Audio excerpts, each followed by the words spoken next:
Hello and a very good evening to our viewers. Welcome to ELITETV. I'm Chongtham Amrita and you're watching Open Debate in English, and today we bring you the topic Rumble of PR in Manipur. Recently in November, former Chief Justice of Manipur High Court, Justice Satyajeet Mridul had said openly that the clamor for PR in Manipur is gaining momentum. Just a few days ago, on 25th of December, which is also celebrated as a Christmas Day and also as Good Governance Day by the BJP ruling party, Shri A.K. Bhalla, who is a former Home Secretary, has been appointed as the full-time governor of the state of Manipur. And also the very next day, the Chief Secretary, Shri Vinit Joshi, has been transferred back to New Delhi for another office role, and we are still awaiting for appointment of another Chief Secretary of Manipur. And also, he was also the Chief Secretary during one of the most turbulent times in Manipur. Now, the thing is that with all of this new reshuffle and reappointments, there was a lot of murmur regarding the talk of a PR in Manipur, and now that murmur has turned into a rumble. Because recently when Shri A.K. Bhalla was appointed as the governor, former diplomat K.C. Singh had said that this could be a prelude or a precursor to imposition of PR in Manipur, and this was reported in the print on 25th December itself. And also, just in today's newspaper, and recalling some of the words that the Chief Minister had said regarding the administration of the divide between the hill and valley, recalling that today in the newspaper, even the three Kuki MLAs had also said that the valley's people need not take any consideration regarding the administration of the hill areas. So, putting all of this together, we are bringing this topic for discussion, and we will see how it turns out and what our panelists are saying regarding these recent developments. So to discuss and debate on this matter, let us take a moment to welcome our expert panelists. Our first panelist for tonight is Oja and Satyajeet, a Bureau Chief, UNI. Oja, welcome to Open Debate. Thank you. Take care. Our second panelist for tonight is Oja Dhiren A, Sadokpam, Editor-in-Chief, The Frontier Manipur. Oja, welcome to Open Debate. Thank you, Amrita. And our third panelist for tonight is Dr. N.G. Shantikumar, Professor of English, Hungkou, Delin University, Taiwan. Oja, welcome to Open Debate. Thank you, Amrita, for having me. Okay, let's start with this topic right away. I'll start with Oja and Satyajeet.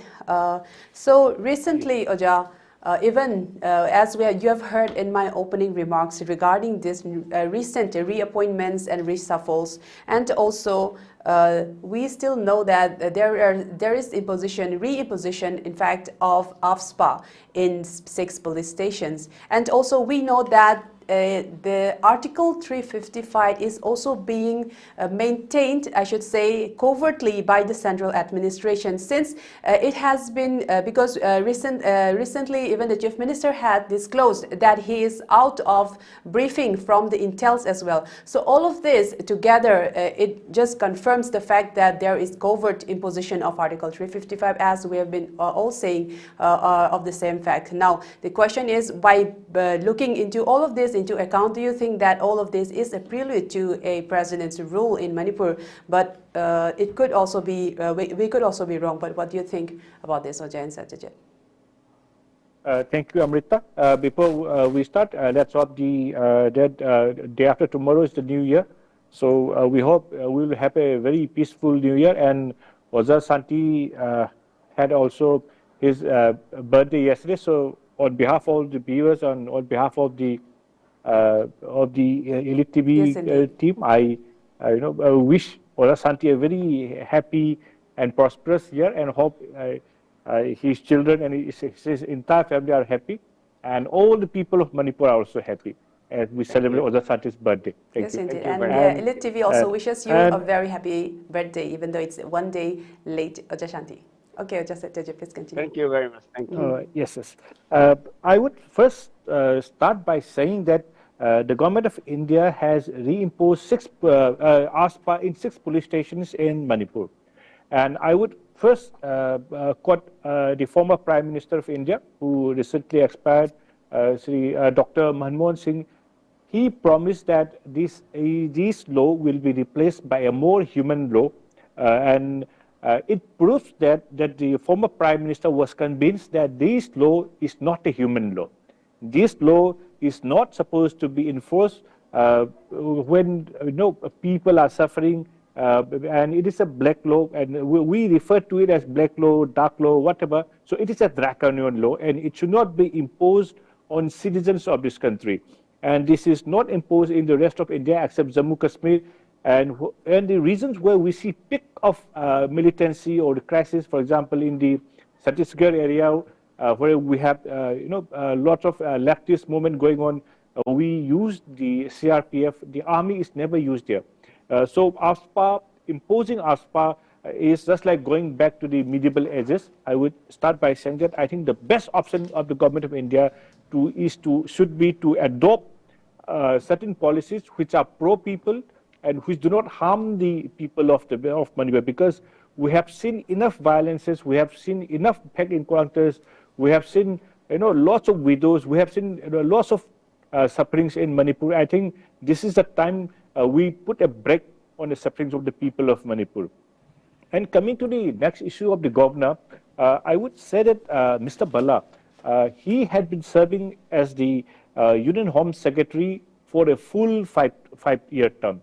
And he's the second person in the entire history of India to serve for full 5 years as a Union Home Secretary.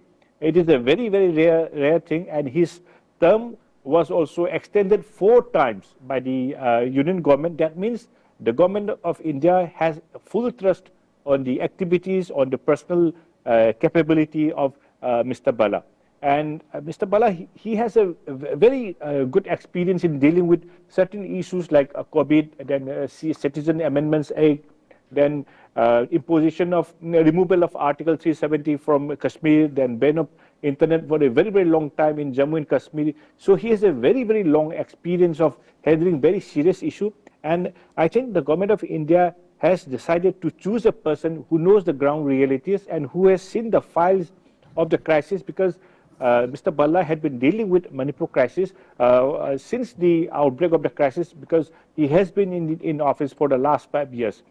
I think Mr. Bala must be knowing much more than all of us, because all the secret files, all the intelligence files, everything has been coming to him, and he had been taking the shots, and he had been taking the decisions from New Delhi. But the problem is, even if he is very experienced, the powers and responsibilities of a governor is very limited in a democratic country, because his work is only to do the activities on the advice of the councils of ministers.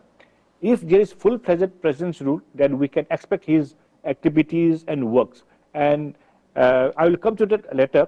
And the third issue which you referred about the chief secretary, because I think now we have 3 persons in the queue. One is Prashant Kumar, Rajesh Agarwal, and Vivek Dewangan. Prashant Kumar Singh is the senior-most person because he is a 1993 cadre, and he is working as a secretary in the Union Ministry. And anybody serving as a secretary can become a chief secretary of a state, and he is the senior-most person. But the problem here is because earlier the chief minister used to select who will be the next chief secretary, who will be the next DGP, and who will be the ministers. And the problem is now it will be chosen by the union government, as per media report, because it is the prerogative of the chief minister to choose the chief secretary, the DGP, and he has the option to choose anybody. Even he can neglect ignore the senior-most person, depending on his personal choice. It is the personal choice of the chief minister, and that has been also been taken away by the central government. So I think the Manipur chief minister, I think looking at the circumstantial evidences, looking at the developments as per media reports, I think he has no power to choose the chief secretary, no power to choose the DGP, even he has no power to call the shots of operations, because you must have noticed that since September 24, there has been lots of firings, attacks, especially in the Imphal East area, Sanasabi area, then especially Yaripok, not Yaripok, Yangon Poppy Hill Regis area from Uyok Ting. In that, our chief ministers openly, he said in X that it would have been better if the Manipur police and central security personnel had acted in unison during the operation. That means he is not in a position to give orders, because he is just recommending, he is just suggesting, and he is giving his just opinion. And that is very unfortunate. We as citizens of this country, we as residents of this state which has been suffering for the last 18, 19 months, we feel shocked listening to the statement of hearing the statement of the Chief Minister, because if our leader is so powerless, if our leader has no power, then what will happen to all the 80,000 employees, 40,000 state security personnel who are under his command? So that is the dilemma which we are facing. And coming to the issue of I think you had inquired if there will be a direct central rule in Manipur. I would say that as a trend, because earlier the union government used to impose a president's rule very frequently, and it was used by the Congress because I think during Indira Gandhi's time, or I exactly forgot the time, it was imposed about 14 times. And I think, and after that, the Supreme Court had intervened, and if PRs is imposed, then there are chances that the Supreme Court may act also. Okay. So I think anybody cannot impose just presidential, because this is a people's government, this is a people's representative, and it will defame the BJP in the center also, because since the BJP will be removing its own government, and this will be the very first time in the history of the present government, Mr. Modi-led government, this will be the first time after the election, because present rules has never been imposed during his tenure. So I think he will not decide to take such a decision which will harm the image of the BJP, because it will convey the message to the entire nation that the BJP, the so-called double-engine government, has not been able to discharge its duty very well. It has not been able to perform its duty very well, and that's why president's rule will be imposed. I think it will object the other option. The other option will be to unceremoniously or through improper means ask the head of the state not to do what he or she is supposed to do, and to directly deal with the situation from New Delhi. That seems to be the position now. Whether there is PR or there is no PR, I think that seems to be really going on. But after considering all this issue, we cannot just say that it may not be imposed also, because it is the prerogative, and that decision can be taken by the union government, and depending on the reports submitted by the governor of Manipur, the union government can take any decision. So I think that if PR will be imposed or not, that shot has to be taken by the union government, and it depends upon the union government to take such a decision. And the other issue which I would like to deal is appointment of governors, appointment of chief secretaries, appointment of DGPs. These are not the core issue nowadays. Okay. The core issue are the sufferings of the people, how the government is so inactive, so inhuman, how it is so, almost, it is just like in a paralysis when so many people, so many villagers in the Imphalis, they have been under attack for continuously for the last so many days since December 24th. And unfortunately, some of the MLAs, as you pointed out, ruling MLAs, they also started dividing the people. What they are saying tantamounts to treason, because nobody can say anything which can disturb the sovereignty and integrity of the nation. And they should also understand that they have taken oath, and one of the person who spoke is serving as a cabinet minister, and there is a rule for members of parliament, members of legislative assemblies, and ministers how to conduct themselves in official functions and before the public. And they cannot just say something which is not acceptable to the people, which is illegal also. What they are saying are illegal, and they cannot divide the people, and their statement, it also creates confusion also, and it also lead to people, it also compels people to take up arms also. They are also in some way supporting the terrorists who are attacking villages, and that if one is supporting terrorists under the unlawful activities, if any organization is declared as unlawful organizations, any person, even an individual, can also be declared as unlawful person. So, anybody supporting the unlawful organizations, they can also be termed as unlawful individuals. So, supporting terrorists also means they themselves are terrorists. This is not me saying, but this is Indian law and universal law saying. And I think the other issue which we all deal now, Amrita, and I hope I would appeal to all the listeners is Manipur needs a new break. Manipur needs a new leadership who can assert himself or herself. Right. Not go out to the dictates of the center, not do. And I think the chair is not important now. What is more important is Manipur, the people of Manipur. My chair or anybody's chair, ministership, MLA, or that is not important now. What is questioned, what is in threat is the existence of the people of Manipur and Manipur, the concept of Manipur, the reality, the truth, the ancient civilization of Manipur and the indigenous people of Manipur itself. What we are facing is a classic example of indigenous people being threatened by some persons with ulterior motive to destroy the state and the nation.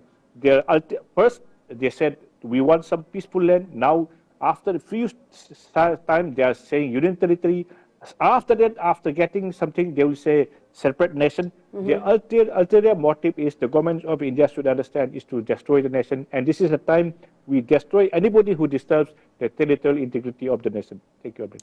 Yes, indeed. Just Satyajeet, you mentioned a lot of great points. I think you mentioned that regarding President's rule, that it could go either way, that imposition, we cannot rule out that it cannot be imposed, or we also cannot say that it will. But then again, moving on with our debate to Oja Dhiren, I'd like to know from you is that already the central administration is operating a covert, sort of a covert Article 355 in the state, because we know that the Chief Minister had said, also mentioned in my opening remarks, that he had mentioned that he is excluded from the briefings of Intels for almost 15 months and also removed from the chairman of the Unified Command since last year, and also with the appointment of the new governor. So it's a high chance that people need to think that the imposition of PR could be in fact possible. But then again, my question to you is that, Oja Dhiren, do you think that imposition of PR could in fact bring an end to the crisis, or do you think that would it also again have any chance of increasing the crisis, or maybe even lengthening the crisis, even if a PR is imposed? What do you think about that? Oh, Oja Dhiren, you're on mute. Amrita, can you hear me now? Yes, we can hear you now, Oja. Yeah, I think there are a few points that we should remember. I mean, which I would want to remind again. I think we have been discussing this for almost 2 years now, since the 3rd of May 2023. And earlier on, when the violence began in Manipur, I have already publicly stated that there is a possibility of Article 355 covertly being operational in Manipur, which I think, given the kind of realities which Satyajeet has just mentioned, I think given the kind of realities, the kind of a thing that is going on, I think one is very sure that, even though it is not publicly declared, Article 355, as you have also mentioned in the introductory note, that you had mentioned that Article 355 has been covertly operational. And what do Article 355 basically means? Article 355 basically means to protect the state, the state, particularly in this instant case, the state of Manipur, from external aggression and internal disturbances. There are two elements that we should remember. One is called external aggression and one is internal disturbances. That is the first thing. And second is to ensure that the governance of Manipur, to be very precise, all states, but under the 355, but in our case, to ensure that governance of the state is in accordance with the constitution. So at the end of the day, be it Article 55 or Article 355 or Article 356, they are supposed to be all constitutional, okay. But having said this, I mean, we know precisely, because I think Satyajeet, I need not go back to what Satyajeet has said. Whatever that has been happening, I think there seems to be an invisible hand. But I have always put the kind of a ball in the court of the central government, because I think at the end of the day, the central government which has to see the health of the state. And we know that Manipur is in a big crisis. But coming back to your question about the possibility of Article 356, which is what is known as PR, or President's Rule, Right. which basically means, I mean, the central government taking over the state government in governance and majorly in all the functions. But if one analyzes carefully, the imposition of President's Rule, that is under Article 356 of the Indian Constitution, it involves, as I have mentioned, it's a kind of a direct central government control over the state, that is Manipur now. But there are a few pros and cons. If you objectively analyze it, there are a few pros and cons about imposition of Article 356 in Manipur. But some of the what do you call pros, which has been, I mean, those people who are demanding very stridently about imposition of President's Rule in Manipur, their point of argument is that, if central government takes over or imposes President's Rule, PR, and it would be like a kind of it will be seen as a kind of a neutral governance. What is neutral governance? I mean, once, if there are kind of internal disturbances here, President's Rule would, I mean, these people, they feel, I mean, people who are vouching for imposition of President's Rule, they feel that central government would obviously take a kind of a neutral stance. Okay. And which is not influenced by state government, those who are running the state government, or the state politicians, or the local dynamics. Okay, right. So and also people have a feeling that once President's Rule is imposed, the trust of the public in governance, would increase, given the kind of a helplessness, I would call it helplessness of the state government. Okay. That is number one. Number two, I mean, these are points which is being raised by people who would want President's Rule to be imposed in Manipur. Okay. And second one is the efficient decision making. Everybody knows, for some reasons, the kind of Manipur has already seen more than 10 times of President's Rule being imposed in Manipur. Okay, but having seen this, people also feel, means particularly those who want President's Rule in Manipur, they feel that with the coming of the central government taking over the state government, there's going to be some kind of efficient decision making. Okay, which, I mean, efficient decision making, which I think we have not seen kind of a decisive actions or efficient handling so far. But if PR is publicly declared, there might be some kind of efficient. These are all conjecturals, because there is no public declaration of public what you call President's Rule so far in Manipur. But we have not seen any decisive actions so far also. But if President's Rule comes, people feel that there will be some kind of a decisive actions, and which is going to bypass all the state level bureaucratic delays or even political bottlenecks, political hurdles, that we get to see, which, I mean, the localized political hurdles, that is number two. Number three, there is something called, there's a feeling that once PR is being imposed in Manipur, it would also enhance security measures, primarily security measures. Why? Because if there are more central agencies and paramilitary forces who is taking, playing a big role here, I mean, people feel that's going to be better. But we have seen, how many troops, from 60,000 troops to currently, I think there are around 20,000 central armed police forces already operational in Manipur. I think they have not been able to bear any fruit, but that is a kind of a belief. Okay, so the idea that is going to enhance security measures, President's Rule is going to enhance security measures in Manipur, I think it's little too far-fetched. And also, and once President's Rule is being imposed, everybody know there's going to be deployment and utilization of resources, and which might be deployed in much more faster and more effective way, quite unlike the kind of a very tardy progress that the government of Manipur is actually currently in a kind of a situation. Then the fourth point which I want to make is, I mean, which I would also put, but particularly by reading through why people are seeking president's rule in Manipur, is that the people have a feeling, particularly people have a feeling that they know imposition of president's rule might de-escalate the conflict that is going on between two communities there, two ethnic communities.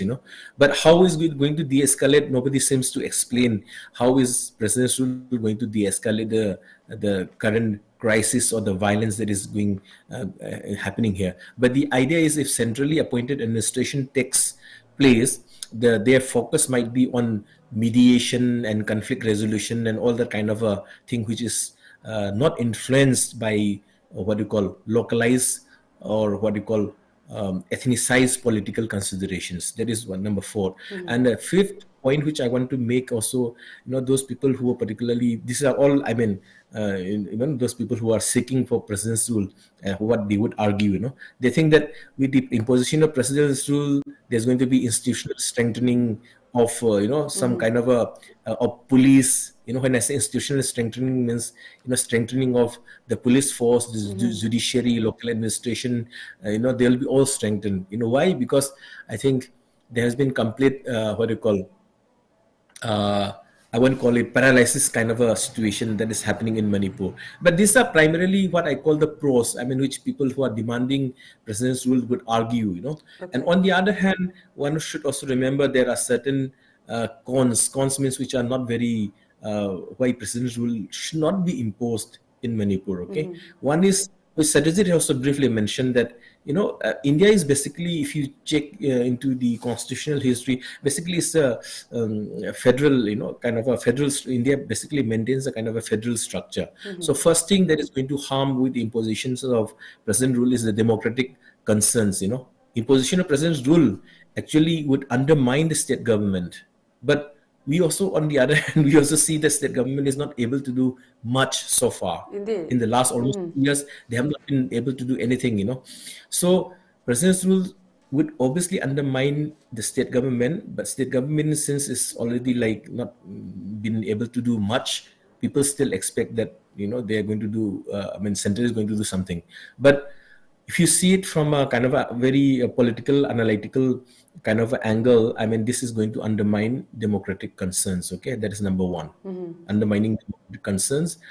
This is going to be number 1. Number 2 is, in the absence of elected representatives. Once president's rule is imposed, everybody would, they wouldn't have any kind of a role. Right. So it would exacerbate, it would, what do you call, increase, or it could heighten the feeling of what you call being disengaged. Disengaged means democratically disengaged with the people. And number 2, I think one more another thing is like, once a president rule is imposed, we know that there's going to be because the administration that is going to rule over Manipur, would practice what is normatively known as the being bureaucratically bureaucratic apathy. They is going to develop a kind of apathy towards what is actually happening here, and also they wouldn't be able to understand the nuance issues. Satyajeet had briefly mentioned about how Bhala is very well experienced in terms of handling his the governor, that we have. So it's not only about the governor or the whoever is the think tank that actually advises the central government, but but this is going to obviously create a kind of a governance gaps, because I think whatever, even if we know that they have been quite expert, but the localized nuance, the dynamics, the nuance dynamics of the politics in Manipur, or even the violence, the difficulty of reading the violence. When I say reading the violence, means understanding the violence has become very difficult now. So all this would be, there is going to be a gap, if presidents will come here, because once all the bureaucrats would be, as we say, they'll be all from the central government, and how far the representatives of the central government, particularly at the bureaucratic level, would be able to understand the issues of Manipur. Then third, I think is very important, the issue that I'm going to raise here is, once a president's rule is being imposed in Manipur, there is a possibility of further militarization. Okay, we know that Manipur has been highly militarized. We have, Satyajeet has just mentioned also about imposition of Armed Forces Special Power Act, since 58 onwards. So it's even before what you call before Manipur became state. So Armed Forces Special Power Act was already there. So it's going to further militarize, and militarization, militarization was in Manipur for such a long time, primarily because there were groups, armed opposition groups, or so-called the armed groups who are fighting for independence or fighting for the right to self-determination and all that, which in elsewhere in other fora, I call it, I think in the last discussion that we had with you, Amrita, I also mentioned about Yes, what I yes. understand as the kind of the vertical And conflict, yeah. the vertical conflict. So basically, Armed Forces Special Power Act was imposed, just to handle this vertical conflict. Okay, but now militarization has taken a different kind of thing, because our minds are so militarized now. We also in some sense are partaking, or we are forced to partake in a kind of a horizontal conflict that is between communities that is happening now. Okay, so there's going to be further militarization, and this militarization is not good. It's not good news for people who are fighting for human rights. And in Manipur, we know exactly what actually happened with the imposition of Armed Forces Special Power Act, or a society that is highly militarized. What happens to it? Forget the Armed Forces Special Power Act, but if the society is weaponized and so Right. armed to the teeth, what actually happens to that particular society, all of us we know. So there is a possibility of being highly militarized, okay, in the way how president's rule is going to come to Manipur. And the fourth thing is about, Satyajeet also briefly mentioned, because I was following the track which Satyajeet mentioned. What is right now important is, once president rule is imposed in Manipur, I also feel that it's going to, instead of lessening the what do you call suffering of the people, it's going to heighten the suffering of the people. It's going to, further intensify the horizontal conflict, which means conflict between communities. It is going to increase what you call the complexities of the crisis. There with all kinds of issues. And because I think so far central government with Article 355 covertly operational, it has not been able to do anything. With president's rule, I'm not very sure how far they can Right. actually do that. So it is likely to increase, further the suffering of the people in a higher form. Okay, and the fifth point that I want to make is, imposition of president's rule. Maybe cookie groups or cookie zoo groups might be wanting president's rule and change of a guard in Manipur, which I think even from Meitei communities, so there are many very strident voices coming out and saying that the CM should be changed and all that kind of thing. But once president's rule come, we think that there's going to be some kind of a objective approach to the politics in Manipur. I don't think this is going to happen, because I think there's going to be even further polarization and distrust between the communities. Okay, because communities are divided in those people who want president's rule as well as people who doesn't want president's rule. But even within the same community, intra-community or inter-community, okay, within the same community also there will be divisions of or polarization of voices. So it's going to be a very difficult situation where, instead of unifying the voices of the people, is going to further polarize, and even distress is likely to increase more. But one thing that we should also remember that we can ask the question: would president's rule be more effective in the kind of situation we are in right now? See, if you actually see into the idea of president's rule, is that the total failure of the state. When I say state, means particularly the state government. Okay, when there's a total failure of state government, president rule normally comes into it, or there's a kind of a political instability, and that the elected representatives cannot handle the situation. But that is exactly what we are seeing. So if president rule is positively applied, when I say positively applied, means in a very in political sense. Okay, if it prioritizes, if it gives a prominence to the conflict resolution. But we should remember, conflict resolution, be it between communities or between political parties or between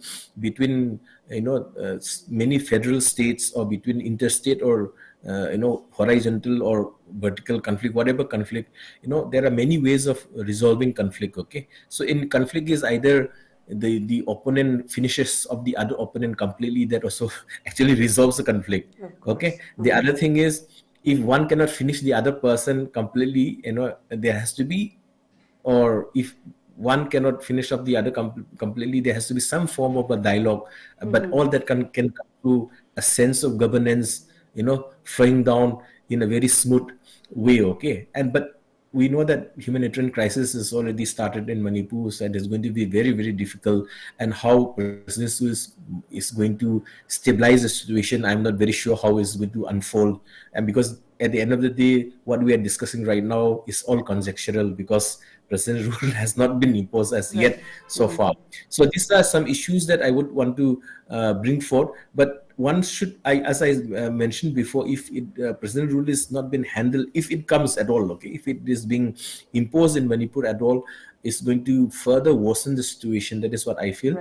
But having said this, if the central government is very serious about resolving the matter, which I think they are not, because so far, central government has not told any of the armed Kuki Joe groups to stop violence, or any people who are even in the thing also to stop the violence. Okay, they have not said anything about stopping the violence. Okay, so which basically means they have not done anything. And along the way, we have seen, even in recent firing also, we have seen again unfolding of what happened in May 2023 about, where the police forces are stopped by the central paramilitary forces and armies. So it's a reenactment of what happened almost 2 years in back. Circles now.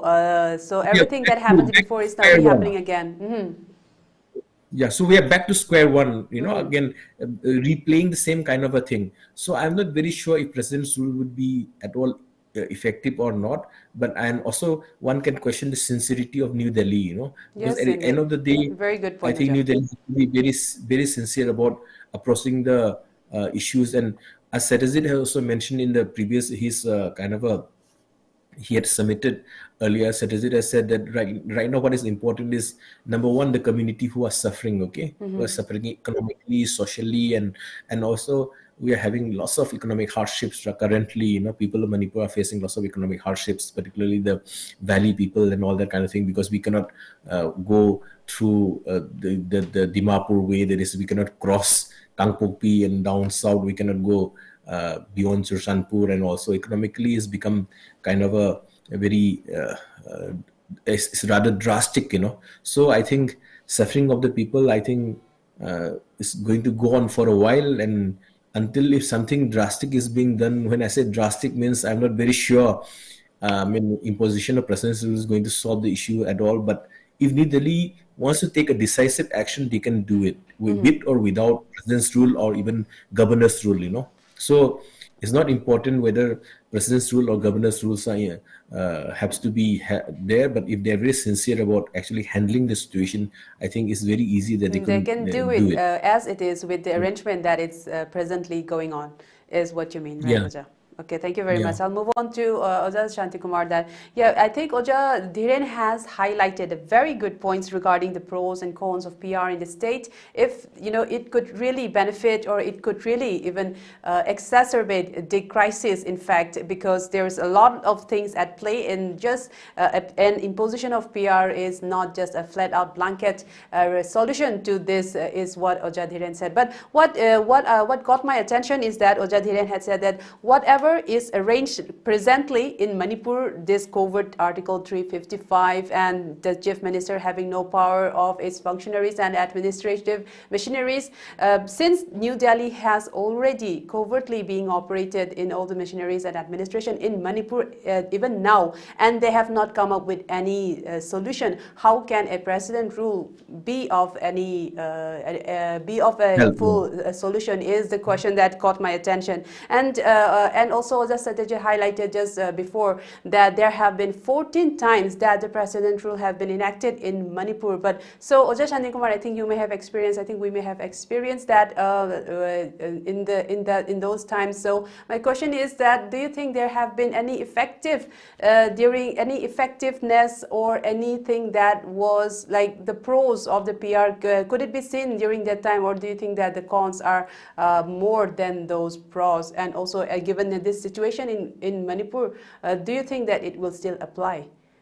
Shantikumar, your thoughts?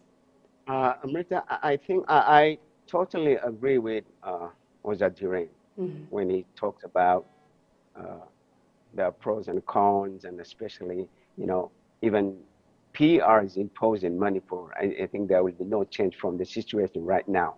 Because, if the center likes to solve the conflict, if center doesn't like to hurt the people of Manipur, if center doesn't like to take out the human rights, from the state of Manipur, they might have already finished, control the conflict, It could have been done very easily. But why they, continue, seeing this kind of conflicts in Manipur for the last more than 1.5 years, or almost 2 years. So they have their hidden agendas which they like to, achieve. It doesn't matter whether they sacrifice the people of Manipur, whether it is cookies or groups, or whether it is Meitei and other groups. So they have that kind of hidden agendas they like to achieve, and because of that hidden agendas, which are not liked by the people of Manipur actually. So even they impose PR, I don't believe there will be much change. Especially, I totally agree. It may become even worse because Manipur has been already imposed so many times in the past president's rules. Did we get any benefit? Did it? I mean, those president's rules did any good things to the people of Manipur or to the state's development? No. It only worsened the situation. It only took out human rights. It only, get burden to the people of Manipur. So I don't think anything good will come. Might be a little bit better in law and order because they brought a lot of armies. But even that, they're not really doing what they're supposed to do. Okay. So time and again we are attacked by the cookies or militants, right? And are crossing the line, crossing the this buffer line. So I don't think army, the central forces are not really trying to control this conflict, the situation in Manipur, but they have something hidden agenda, which might be to they are thinking they are not really focused on the internal conflicts, internal problems in Manipur. They are more focused on the outside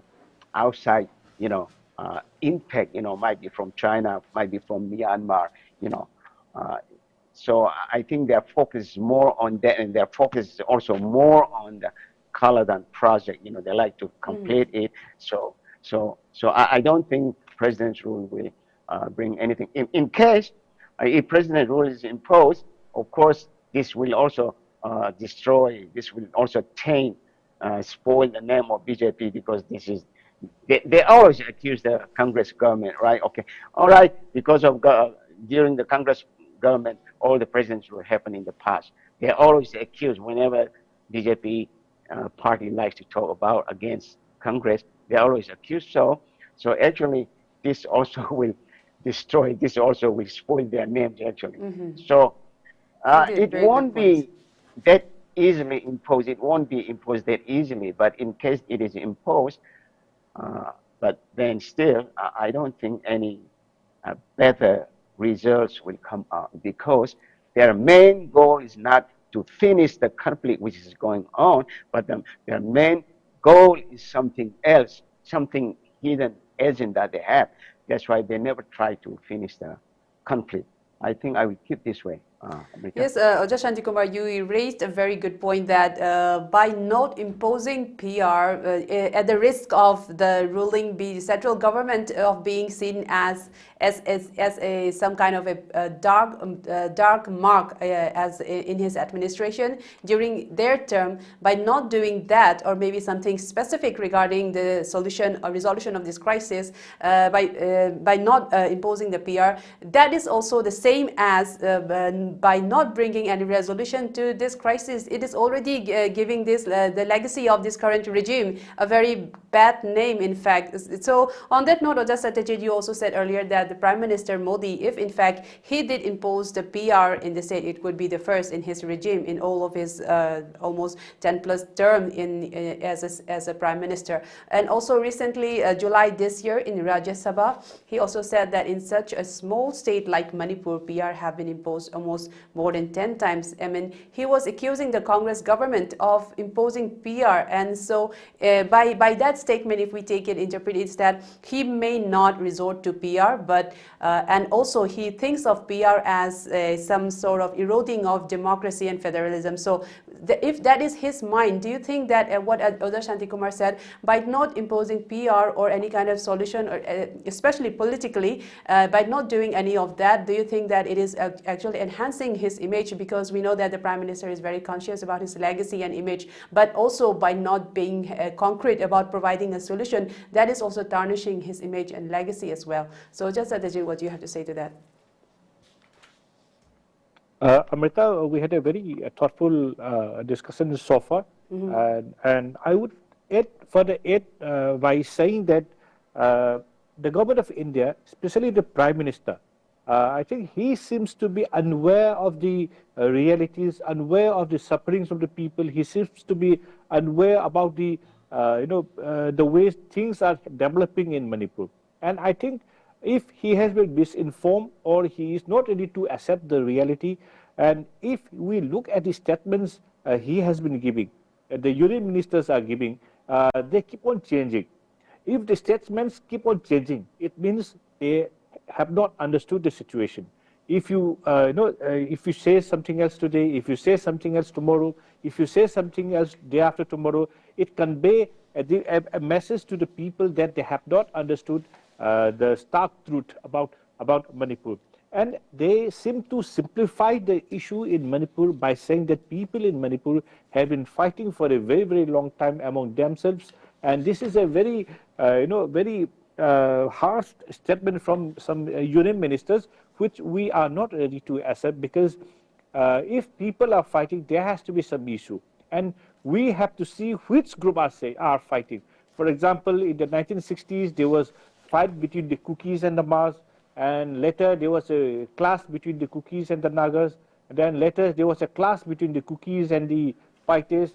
Now the Kukis have launched an attack on the Maites. So it shows that a particular community has been involved or was deeply involved in all the classes.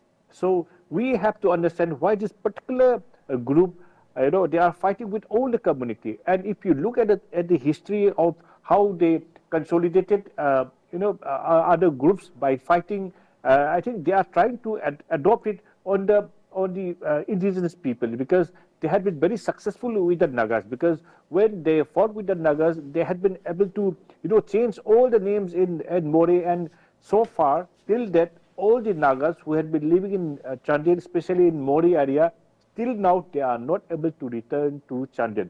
That is the problem. And the other issue is, if you look at Churachandpur also, in 1960s, they fought with the Mars. Now, all the Mars, they had been consolidated, and after fighting, they have been subdued. So it seems like they are adopting a strategy by virtue of which they are consolidating all the other sub-tribes, and I think they have also misappropriated some of the usages which we refer to as scheduled tribes. Because if you look at the minorities, I'm little straying away from the discussion, because I want to convey a message to this channel, especially in the presence of our two learned dignitaries, experts, that in Nagaland we have a certain group which are considered as indigenous tribals, backward tribals, Eastern NPO, and they have been given reservations. In Manipur, what we are facing is we have about 10 tribes whose population is less than 10,000, and there are some tribes whose population is less than 1,000. That means they are on the brink of extinction. So they are not getting anything, and they have been submerged by the huge wave of Naga movement and Kuki tribal movement. And all the real indigenous tribal who have been suffering, they are not able to voice their problems also. It is true with the Chotes, it is true with the Lamkangs, it is true with the Anal, it is true with most of the smaller tribes like Kom, because they have been forced. For example, if they stay with near a Naga village, they have to identify themselves as Nagas. If they stay with a Kuki village, they have to identify themselves as Kuki village. That means the real indigenous tribals whose population is less than 10,000 and they are not able to say anything on this issue. That means the real ethnic minority tribals, they are not able to say anything in today's Manipur political scenario. I think we have a role, and we should also try to influence them. We should also try to support them so that they can speak out and they can freely express their opinions, and they are not submerged by bigger tribal federalism like the Naga movement and the Kuki expansionist aggression movement. So these are the issues which I wanted to convey by staying away from the issue. And coming back to the main issue which we have been discussing is, we have been asking about the president's rules. And I would say that because this government commands full majority, and they had an election in 2024. Now they will be completing 2 years term, and that means they still have 3 years term. We normally dissolve an assembly when none of the political parties are able to form government. That is not a scenario now. And the other scenario of imposing suspension animation is when all the coalitions they are not able to form any government, and when the government in the state are not able to perform any duty. And we are in such a scenario that the government of Manipur is not given any duty now. They are not discharging anything at the ground level, as we can perceive, as we can see on the ground. The government may say something else, but in the center, in the state.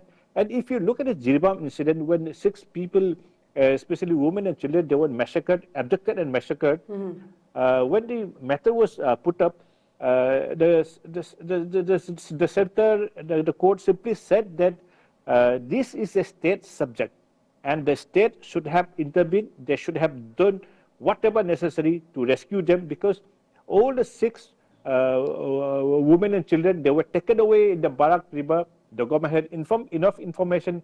Why didn't the state government act? Because the onus of saving people, the onus of protecting life and property of the people lies with the state government as per the constitution, because public order is a state subject. And that is why if anything goes wrong, and coming to the main issue of the Prime Minister, if you look at by the book, and if you look at the chronology of events, everybody will say that this is a law and order subject, and whatever failures had been done so far in Manipur is not related with the central government, because it is the responsibility of the state government to do what is so. So the Prime Minister will simply wash off his hands by saying that the state government should have done its duty, even though the fact remains that no powers was given to the state, and all powers were illegitimately taken away by the center. This will not be recorded in history, because if you look at the year-ender of Ministry of Home Affairs issued every year, you will notice that the issue of Manipur is not reflected in it. There is any bad image, anything which will damage the image of the government is not reflected in the official statements of the government. Even if it was not reflected in the Standing Committee report of the Union Home Ministry. It means the government of India has not taken cognizance of the problems the people of Manipur are facing. It is not ready to accept the fact that people are suffering. People are, the inflation rate has increased to double digit. People are earning less than 7,000 per month, when rest of the Indians are getting 25,000 per month. Everything has decreased per capita income. The inflation has reached sky high, 10 plus. Prior to the crisis, our inflation was around 4%, hovering around 4%. All our neighbors, their inflation is around 4%. So I think Manipur is facing through a crisis, which the center, which the Prime Minister is not ready to accept, and he is in such a position that to say that whatever is going on is the duty of the people themselves, And I will finish and the statement by saying that during the press conference of the Union Home Minister when he visited the state, he said that people of the states are fighting. It is for themselves to resolve it. It conveys a lot of messages. The center still thinks that the people of the state should resolve the problem themselves, and they have nothing to do. They will simply keep watching, I think, and we have noticed it for the last 18 months. If we have not realized the fact that the center will not do anything, I think it is high time we realize that it is ourselves, it is our duty to resolve the crisis and do what is good for Manipur. Thank you. Very good point, Oja. I think you did well by highlighting the Ministry of Home Affairs here and there that it doesn't mention anything about the Manipur crisis this year. So Oja, coming back to you, so Manipur crisis does not exist on paper is what the central regime is trying to convey, that anything that damages their reputation is not taken cognizance, is avoided, is neglected. They turn a blind eye. Their ears are, I don't know, it looks like the Manipur crisis doesn't appear or exist on paper now. This has become at this stage. Now, the thing is that the central government's attitude towards Manipur, this says there's nothing more to be said regarding. It's like the central government is blatantly laughing at the crisis, like as if because it also reflects how the state governments is also what is the word that I'm looking for? But to put it mildly, the central government's response is also a direct reflection of how the state government is obeying, is the word that I would like to use, obeying every directions from the central leadership. So Oza Satyajeet had also in the first round said that at this point there is a need for a very strong and assertive leadership who can stand up against the central government's directives that may harm the state securities, the state's interest. So do you think that at this point a strong leadership is possible? Because at this point I would like to recall one incident that happened this year on the 24th of January 2024, the Kangla resolution. It's informally known as, at that there was a lot of gathering of the MLAs, and a lot of them were treated very poorly as well. I think that reflected how the people of Manipur no longer have any trust in the elected representatives. So given all of this, and as now seeing how the central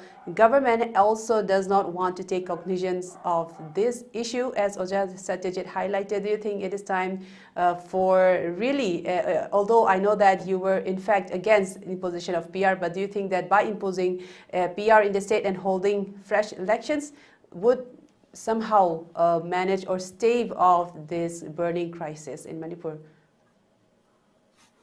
Amrita, I was not actually saying that I'm opposing the imposition of PR in Manipur. What I'm trying to say is I was giving different arguments, pros and cons and all that kind of thing, and the perceptions thereon. So basically, whether it is the president's rule or governor's rule, either way, I mean, it's not going to help at all. And just to also, recap, what you call, recall what Satyajeet as well as Oza Santi had mentioned. Oza Santi had mentioned something about some kind of a mandate, okay? And Satyajeet also had mentioned about something which the center is not aware, and even the Home Ministry's year-ender thing doesn't mention anything about Manipur. All this, I think, if you actually watch, if you observe carefully if you have observed it carefully for the last almost 2 years now, I think we should be able to understand that, as Oza Shanti has said, there definitely is an agenda, okay? But I am not buying the theory that the center is completely ignorant, okay? It's a question of being ambivalent, not only ambivalent, but a kind of a deliberate silence, maintaining a deliberate silence. Why? Because there definitely is an agenda which New Delhi is trying to roll out. Okay. And that agenda is not made public.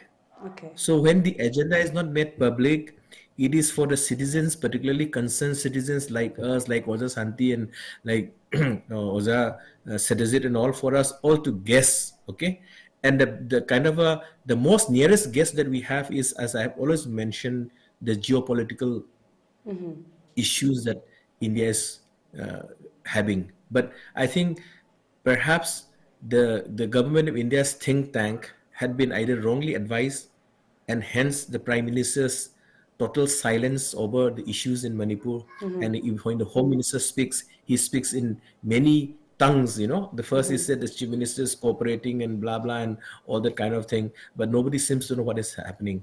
But we are very sure that definitely is an agenda, because without an agenda, you won't allow government of India or New Delhi is not going to allow this issue, the crisis in Manipur, to go on for this long. Okay, so I think the New Delhi agenda is yet to be accomplished, and perhaps because of the non-accomplishment, which incompletion of that particular agenda, I think they want to keep this just hanging around. And in India's eastward push, I think we all of us know India's defense diplomacy. We know what India's defense diplomacy is all about. And Shanti also has briefly mentioned about India's interest in Myanmar, what is actually happening. So in the neighborhood, including Myanmar, the crisis in Myanmar and all that kind of thing. So geopolitically, if you check out the bigger geopolitical issues, I think the Manipur crisis is not going to end very soon. You're right.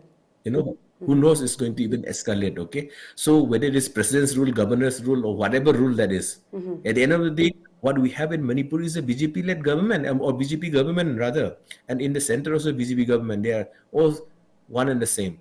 The irony of the fact is, even this Cookie Joe MLA, majority of them are supporting the central government, and the Meitei, the majority of the Meitei elected members who are forming the government also, they are supporting the center. So what is going on, because they are all from the same party. And perhaps this also explains in a bigger picture what actually happens.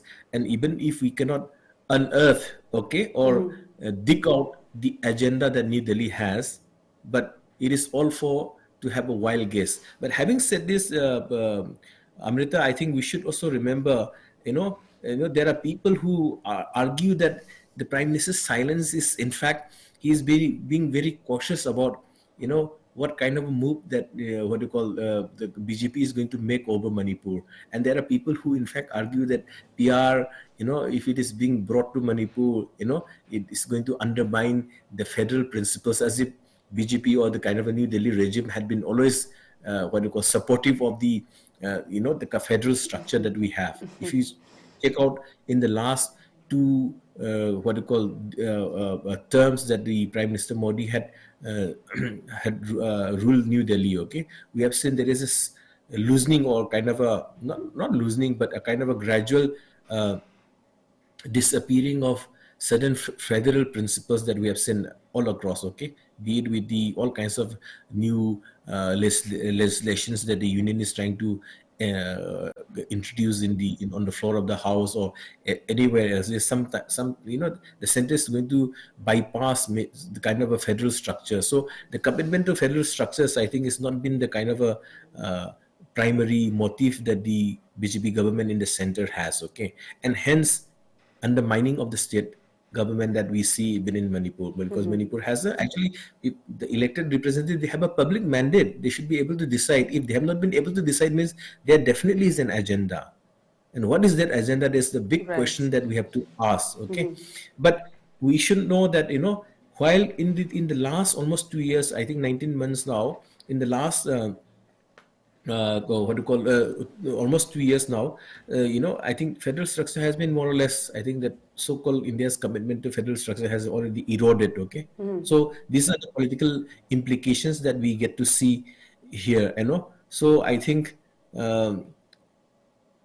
in some sense it's not supportive of the federal commitments that India has. And that is actually the public perception that we have about the New Delhi, And because of this perception, it's not going to bring any kind of a belief in the kind of a governance system, be it state government or the central government. So there is a kind of a distancing of what I call the democratic, proximity that we have always had, or we have always associated with the Indian system of governance and Indian system of electoral politics and all that. So one thing I think non-resolving or the refusal to resolve the Manipur issue is also going, instead of bringing the Northeast closer to New Delhi, I think it's going to further push the notice away, okay? Further make it beyond the periphery. It used to be a periphery, now it's going to be even beyond the periphery. So if that is the kind of approach, it's going to be very dangerous for New Delhi, that the New Delhi think tank should be able to understand the crisis, because at one point of time, in order to deal with so-called the armed insurgent groups, okay, they were adapting all kinds of introducing all kinds of draconian laws. But now it's not about law introducing draconian laws and stopping the crisis, but it's going to, further heighten the disbelief, heighten the distrust. Distrust what Delhi actually, every move that Delhi makes, there's going to be complete mistrust of what New Delhi is going to do in Manipur. So it doesn't matter anymore at the end of the day, because as I said, at the end of the day, it's the people who are actually suffering, okay? It's so when we indeed very suffer, true, yes. Regarding and we speaking try of, to, yes, Oja. when we distance ourselves from, when we suffer, there is obviously a natural recourse that we always take is we try to distance from the governance system, okay? And that's going to create a lot of a problem, a lot of issues in the coming future. And I don't know how it's going to be solved, because it's going to be even more dangerous than I think Yes, I in fact, I foresee. think after all of this, in fact, the reconstruction and rebuilding trust will take much work than resolving the crisis. In fact, Oja Dhiren, very good point. Now, moving on to the last segment of today's program, Oja Shantikumar. Oja Dhiren has very clearly highlighted how undermining of a state government can lead to disastrous impacts. And so, while speaking of undermining of state government, I would like to recall that last year on June 25th, specifically, Chief Minister, after a meeting with the Home Minister, he returned back and announced at the airport that Amit Shah, the Home Minister, will be governing the hill areas and he will be in charge of the valley. So that caused a lot of consternation and dismay among the people, and a lot of the political groups even criticized that statement, because it may lead to deeper divides between the communities. And now even just yesterday, 3 Kuki MLAs have openly stated that the valley people need not interfere into their affairs regarding the recent gunfights that's been ongoing since 24th of December. So undermining of state government, well, it's been going on from the central leadership's angle, and also from within the state itself, from the other community, the representatives of the other community. So the state government is completely flopped at this point. Do you agree with that? Because I think the Congress party is also criticizing the state government, saying that there is a constitutional crisis because they are not calling for an assembly session. And also, I think we need not go into much detail regarding the assembly session, but yeah, I think the undermining of the state government is in full play. So Oja Shantikumar, I'll give you just 3 minutes because we're almost at the end of the program, so take it away, Oja. Yeah, I totally agree with the undermining attitude of this central government to the state. And actually, our CM's acceptance of the Amit Shah's proposal was the biggest mistake our CM did. I think that was a big mistake, and because of that, all these problems come and nothing could be done because he had no power, because he accepted a proposal from Amit Shah, and because of that, he lost his rights, he lost his power, and he just became the puppet. If he could stand and firmly stand and say something and be assertive for the people of Manipur, then it shouldn't have happened. But now, as it happened, okay, past is past.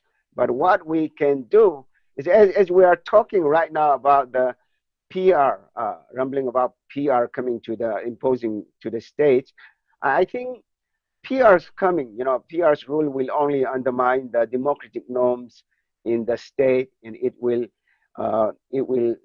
violate human rights. It will give more burden to the states, and also, some certain decisions could be taken in the center, in the Lok Sabha or Rajya Sabha during the president's rule, which can give a negative impact, especially for the people in the valley or other communities except the Kukis or groups. If that kind of decisions taken during the PR, we have very little we can do because our elected members will have no power. And again, then, PR will militarize more. This place already militarized so much, but it will further militarize. And then again, you know, after the PR, yes, of course, normal government has to be brought back, but for that we have to have election, and assembly elections always divides people.